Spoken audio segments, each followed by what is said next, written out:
Golkar wajib 2 kursi di Dapil 5. Kembalikan lagi kejayaan Golkar di zamannya.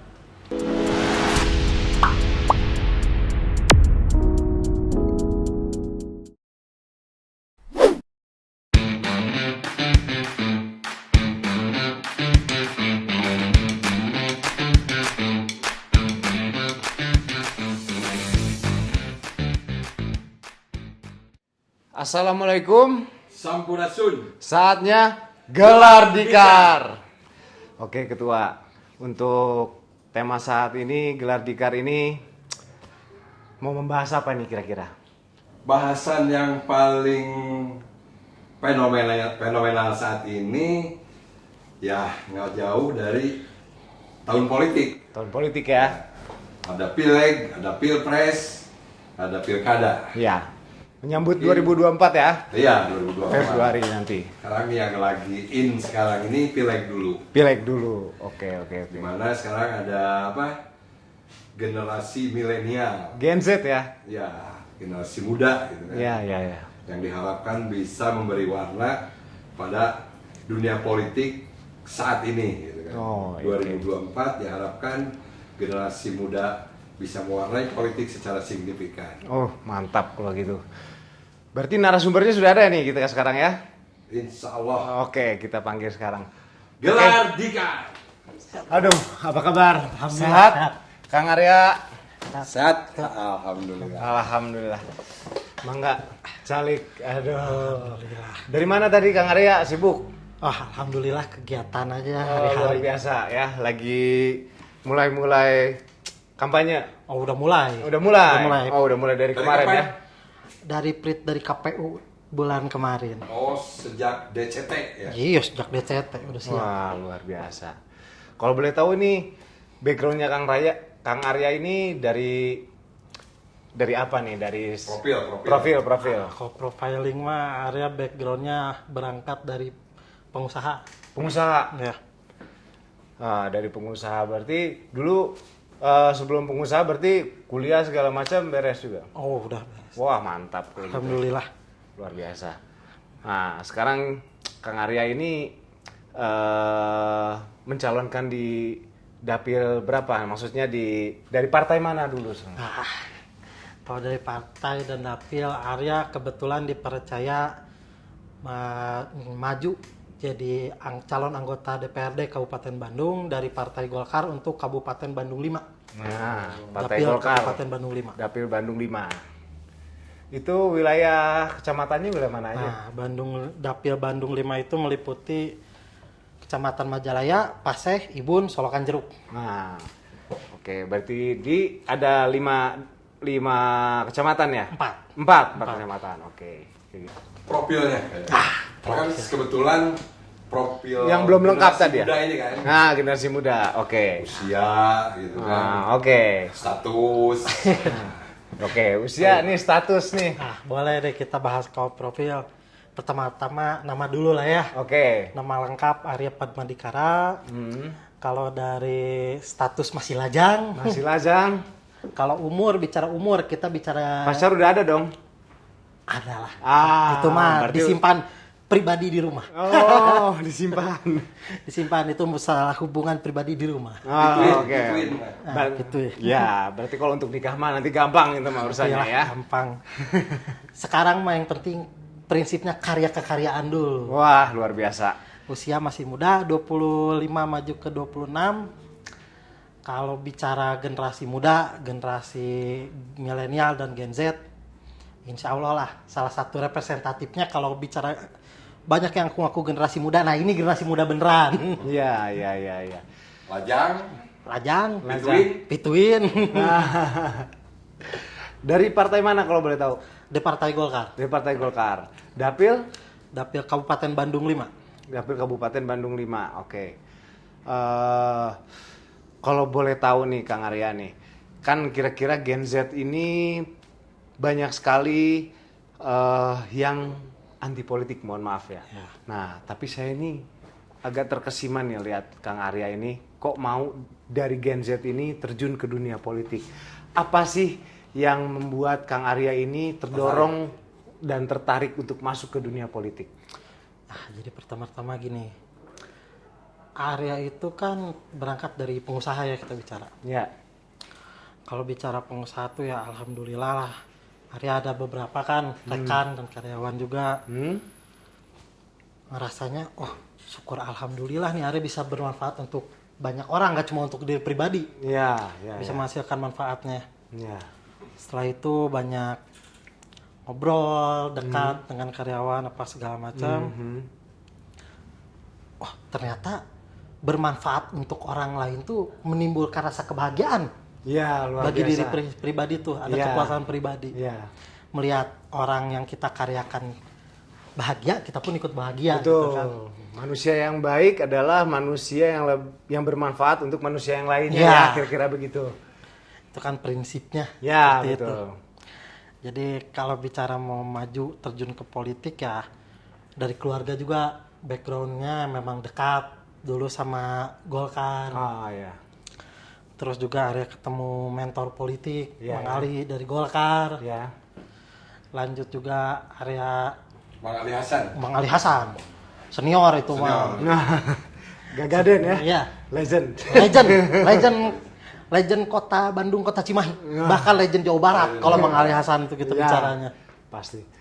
Ya, terus Kang Arya ini kalau pengen tahu ini apakah Kang Arya ini ada yang mengarahkan atau tidak nih untuk mau masuk ke dunia ranah politik ini? Kalau bicara ranah politik, bicaranya ranah partai pertama. Ya. Ranah partai, ranah organisasi berarti kan Ya. kita bicaranya. Arya memang suka yang namanya itu berorganisasi. Karena berorganisasi itu kita belajar trying to be a good follower. Ya. Nah, setelah jadi good follower baru become a great leader. Ya. Karena pemimpin yang hebat itu lahir dari anggota atau pengikut yang baik. Ya. Seperti itu. Luar biasa. Kayaknya di situ ada belajar berorganisasi, ya adu gagasan lah, ide, ideologi, dan juga dapat doktrin yang baik lah tentang karya kekaryaan gitu. Terus bagaimana ini Kang Arya? Apakah dari pihak keluarga juga memberikan support atau tidak? Atau betul-betul supportnya mendukungnya luar biasa atau bagaimana? Kalau bicara support, kalau awal-awal sebelum bicara nyalek nih ya, kita sebelum bicara maju, ya keluarga alhamdulillah support, mendorong juga, sok belajar berorganisasi, dan dari keluarga juga ngarahinnya, dan partai-partai yang udah teruji lah kalau masuk partai, yang udah jelas arahnya mau dibawa kemana, doktrinnya apa, gitu. Apakah Kang Arya ini sebenarnya berpikir tidak nih, Golkar ini kan adalah partai yang kalau yang bisa dibilang partai yang senior dan sudah paling besar ya, udah paling lama gitu. Apakah dari generasi Gen Z ini, apakah berpikir nggak bahwa ini pesaing-pesaing ini banyak dan orang yang dalam partai ini adalah senioritas ini banyak sekali. Apakah Kang Arya ini sudah siap dengan menghadapi hal tersebut gitu? Kalau kita bicara senior dan senioritas, yang pertama kalau kita generasi muda pertama masuk nih ke partai, apalagi partainya yang udah berdiri lama dan sudah jelas ada seniornya juga banyak di situ, orang-orang hebat. Yang pertama, become a good follower. Oke. Ketika kita bertemu dengan senior, hormat. Betul. Beliau itu memiliki banyak pengalaman asin, manis, pahit kehidupan berpartai. Betul. Sudah jelas perjuangan partai beliau. Betul. Kita harus hormat dan dengarkan. Seperti apa sih, minta arahannya. Ya, Golkar itu dulu seperti apa? Ya. Di situ kita bisa ngelihat, dinamikanya seperti dicocokkan apa? dengan dinamika masa kini. Jadi intinya lebih kepada berguru kepada siapapun ya. Iya. Intinya berguru kepada siapapun. Mungkin Ketua ada yang mau dipertanyakan kepada Kang Arya untuk perihal Kang Arya ini. Mungkin karena saya lihat Kang Arya ini newcomer, Ya. generasi muda gitu. Ya. Yang sudah tentu di dapilnya itu ada incumbent kan? Ya. Kesiapan seperti apa yang disiapkan oleh Kang Arya untuk ya kompetisi di dapil tersebut? Ya, kalau kita bicara kesiapan, apa yang dipersiapkan, yang pertama mental. Mental yang pertama. Pertama mental kita harus yakin dulu. Ya. Kita siap berjuang bersama masyarakat. Kita siap meraih masyarakat. Bukan kita mentalnya, wah saya harus dapat kursi, enggak. Kalau incumbent kan udah 5 tahun nanem kan? Incumbent saya kebetulan 2 periode 10 tahun nanam. Waduh. 10 tahun nanam. Berarti kuat sekali ya persaingannya ini. Iya, tapi kalau bicara persaingan, kalau saya ngelihatnya bukan persaingan. Kalau dengan sesama itu bukan persaingan. Disebutnya apa? Kita kerjasama untuk meraih simpati masyarakat. Betul. Ada nggak komunikasi dengan incumbent? Kebetulan saya sangat dekat dengan incumbent. Wow. Sama Pak Dewan Obi itu dekat. Ya. Karena bagaimanapun harus angkat topi. Jadi berbagi wilayah dong? Kalau bicara berbagi wilayah, bicaranya begini. Kita mappingnya. Ya. Mana suara yang memang abu-abu menurut beliau, silahkan masuk. Ya. Beliau welcome. Jadi yang namanya, ternyata toh kalau kita sebagai newcomer, janganlah kita canggung sama incumbent. Betul. Karena incumbent itu menguasai daerah kok. Kita sebagai newcomer ya, mintalah ke beliau. Gimana nih arahannya? Misalkan ke satu desa A, isu apa yang penting di situ? Apakah beliau masuk? Apakah suara ke beliau itu kecil? Dan apakah bisa digali potensi Golkar di sana? Jadi diharapkan bisa jadi 2 kursi gitu. Betul, karena target sesuai dengan arahan Ketua Provinsi, Ketua DPP Pusat Pak Airlangga, dan arahan langsung dari Ketua DPD Kabupaten, Golkar wajib 2 kursi di Dapil 5. Kembalikan lagi kejayaan Golkar di zamannya.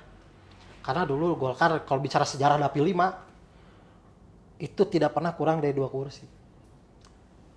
Kursi itu hilang, direbut sama partai lain. Nah sekarang direbut lagi. Nah, sekarang waktunya nih kita punya momentum nih. Kita punya incumbent yang punya pengalaman kuat dalam canvassing dan juga mapping daerah. Nah, ada newcomer nih, ada saya nih, ada cahaya baru. Ya. Namanya generasi muda ya. Kita bicara harapan masa depan. Tapi jangan juga kita ninggalin incumbent. Dia punya pengalaman yang sangat kuat di daerahnya. Kita lihat saling bahu-membahu. Apa salahnya sih kita berjuang untuk 2 kursi? Untuk bicara Golkar, di mana fahamnya juga karya kekaryaan. Kan itu kan kalau namanya karya kekaryaan, kalau betul dibina terus masa sih tidak ada yang tidak cinta dengan paham itu. Karena kan kita bukan bicara paham. Seperti halnya kita didoktrin ya. Iya, didoktrin terlalu ke kanan atau terlalu ke kiri. Enggak kok, kita pahamnya karya kekaryaan. Real, kehidupan sehari-hari di masyarakat. Masa sih masyarakat nggak tertarik, tidak cinta dengan paham itu? Masa Bukan sih? janji politik ya? Bukan. Karena satu, selama saya di Dikpol, digembleng di Partai Golkar, kamu sebagai newcomer jangan coba-coba janji. Jangan coba-coba janji. Kenapa maksudnya janji? Jangan janji. Jangan janji yang ngawang. Merubah itu ini. Atau juga kamu jangan pulang ngaku-ngaku kamu sudah berbuat itu ini. Karena memang betul saya sebagai kader Partai Golkar baru sekarang dipercaya untuk maju di kontestasi pileg untuk DPRD Kabupaten Bandung. Jadi belum ada yang saya bangun secara bicara kepartaian untuk di dapil. Berarti intinya dengan para incumbent ataupun dengan para newcomers semuanya saling bahu-membahu memperbesar Golkar aja dulu Iya, ya. kita bicara di situ. Ya.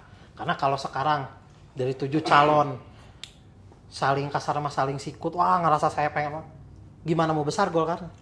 Target mau berapa suara nih kira-kira nih?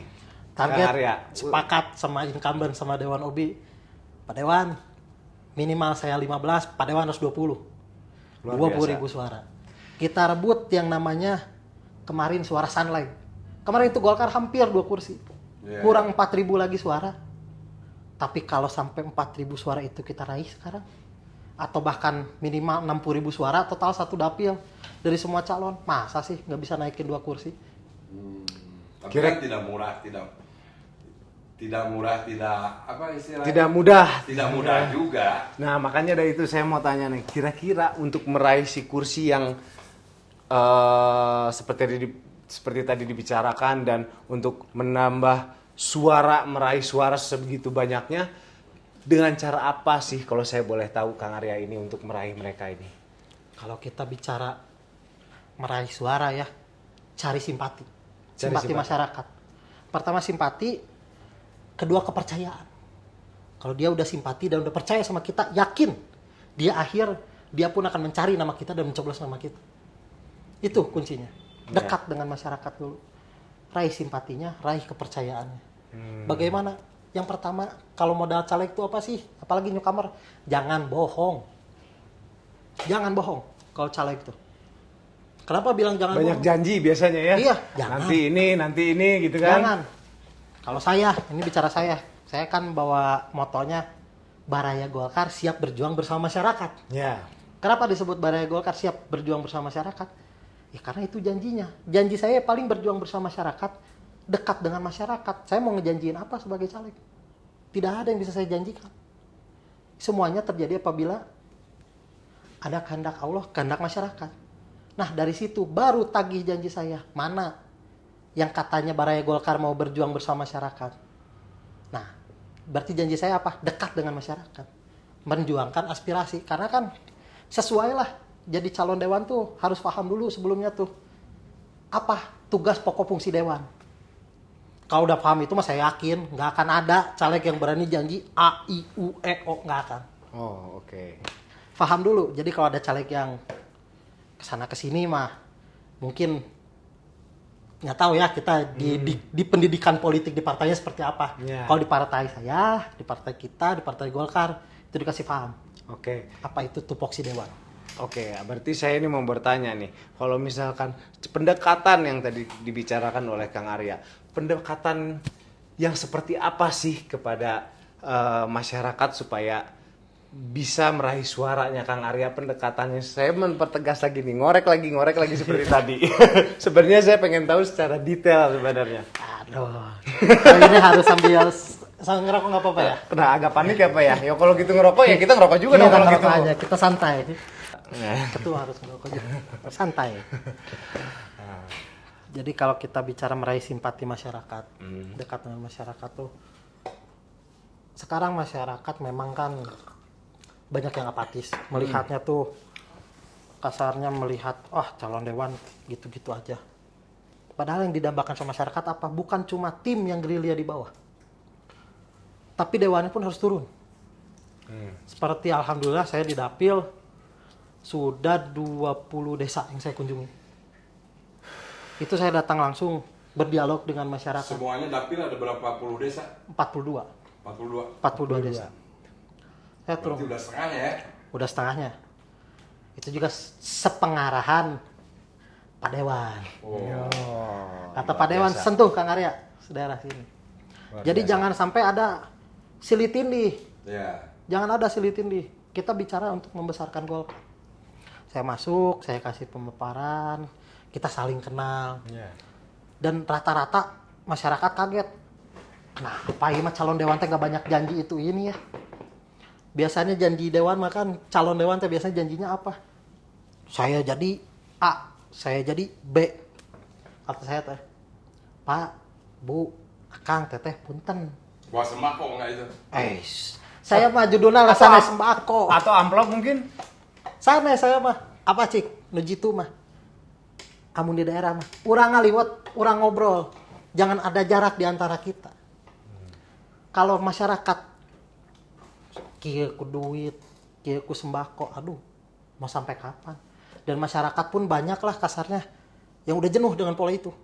Ya. Masyarakat sekarang udah pinter kok, mereka udah nggak ngelihat ada bahasa malah wah kok ku orang gubuk ya sembakona, orang mau milih tapi kemana? Banyak masyarakat Banyak gitu. yang begitu ya, betul. Kenapa? Karena mereka jenuh dibodohi. Masyarakat juga wah mau bawa naon nih mah. Nah, Tapi yang namanya ada juga yang begitu ya. Nah, ya. Makanya kita ngeliwat bareng lah, kita makan bareng. Kan itu mah rata, semua makan. Ya rokok-rokok mah kita bawalah, kita ngerokok. Kita diskusi. Jadi intinya pada saat diskusi itu melakukan pembinaan ya saling sharing, apakah ada masalah apa yang mungkin bisa saling bantu, mungkin seperti itu ya caranya ya. Iya. Ya mungkin di sini juga nanti para netizen yang nonton juga mungkin pengen tahu nih sebenarnya, wah luar biasa nih berarti caranya Gen Z ini, Kang Arya ini dengan cara yang berbeda dari yang lain mungkin ya. Mungkin yang lain juga ada yang sama dengan caranya Kang Arya gitu. Nah, untuk permasalahan ini Kang Arya, bagaimana caranya untuk para Gen Z bisa percaya kepada dunia politik?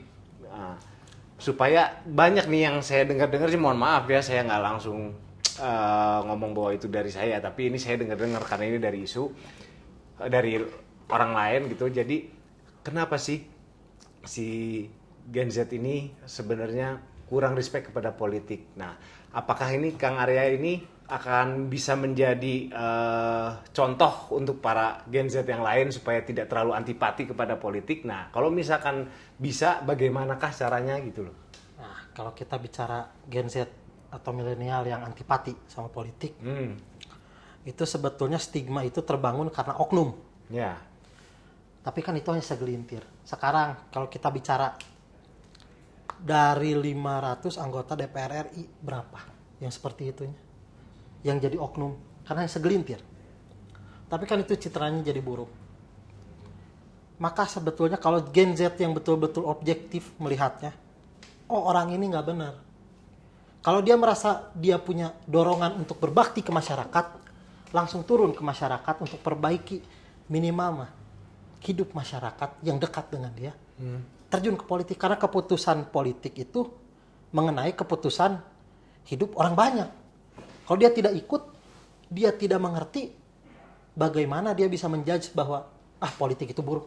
Karena namanya juga Dewan Perwakilan Rakyat, berarti para dewan ini adalah wakilnya rakyat. Betul. Berarti rakyat sebenarnya di atasnya. Betul. Karena dewan apa sih? Wakil rakyat untuk menyuarakan suara rakyat, suara aspirasi. Nah, kalau misalkan kira-kira pada saat kebutuhan rakyat memberikan aspirasi kepada dewan, terus ternyata tidak bisa terpenuhi oleh dewan tersebut, misalkan Kang Arya terpilih nih, rakyatnya ada yang ngomong, aduh saya punya masalah ini nih dari wilayah saya, ternyata tidak bisa terrealisasi, bagaimana itu Kang Arya untuk memberikan tanggapannya kepada masyarakatnya Kang Arya tersebut? Ini janji saya sama masyarakat. Apabila saya sudah nampung aspirasi, saya sudah suarakan, kita kawal bersama. Apabila memang tidak terrealisasi, saya akan kembali turun untuk menyampaikan bahwa program ini ditolak. Dan saya harus jabarkan apa alasannya. Kenapa bisa sampai ditolak oleh pemerintah Kabupaten Bandung? Padahal untuk hajat hidup orang banyak, saya harus sampaikan. Kendalanya ada di mana? Karena yang masyarakat inginkan, sekarang masyarakat udah pada paham, sudah pada pintar. Dewan itu kan juru bicara rakyat, ya kan? Ya kalau yang namanya juru bicara, tuannya siapa? Ya tuannya rakyat. Rakyat yang mana? Yang mendukung beliau. Konstituennya. Konstituennya. Rawat konstituennya. Jadi harus gentle lah. Kalau memang mana yang berhasil, mana yang enggak. Sampaikan kembali pada rakyat. Jangan bohong. Apa adanya. Itu yang menurut saya, wah itu dewan sejati. Yang seperti itu. Dan insya Allah cita-cita saya ingin menjadi dewan yang seperti itu. Mudah-mudahan visi misi dari Kang Arya ini bisa terlaksana dengan lancar. Tapi kembali lagi kepada masyarakat dan penonton untuk memilih kembali kepada hati nuraninya masing-masing. Dan semoga Kang Arya ini bisa terus untuk memperjuangkan aspirasi rakyat, mau itu terpilih ataupun tidak, bisa juga membantu untuk lingkungan dan manusia-manusia yang lainnya. Amin. Ya, paling itu saja dari saya. Ada pertambahan dari ketua?